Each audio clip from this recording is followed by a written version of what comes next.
casa noturna se mantém à noite em clima de festa. De longe se ouve vários instrumentos de cordas e metais, boêmios bebendo, cantando e dançando ao som da orquestra. Um som estridente que lhe deu o nome de som de cristal.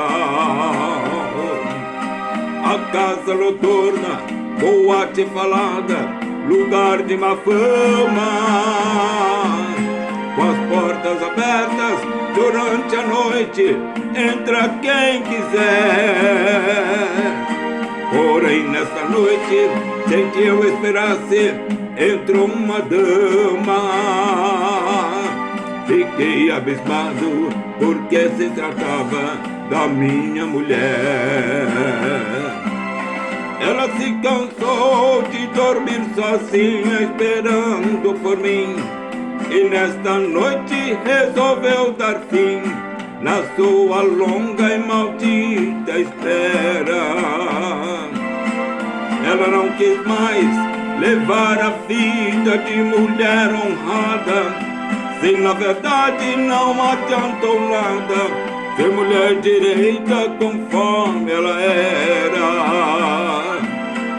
Ela decidiu abandonar o papel de esposa para viver entre as mariposas que fazem ponto naquele local.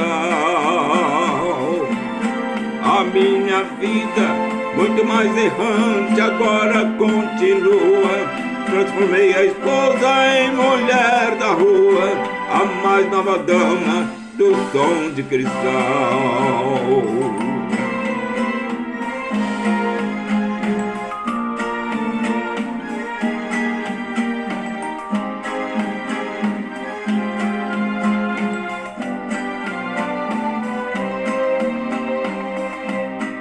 A casa noturna, boate falada, lugar de má fama, com as portas abertas durante a noite, entra quem quiser. Porém nessa noite, sem que eu esperasse, entrou uma dama. Fiquei abismado, porque se tratava da minha mulher.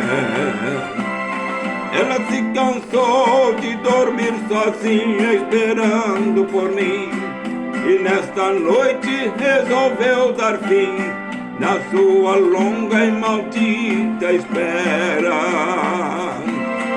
Ela não quis mais levar a vida de mulher honrada, se na verdade não adiantou nada ser mulher direita conforme ela era. Ela decidiu abandonar o papel de esposa para viver entre as mariposas que fazem ponto naquele local.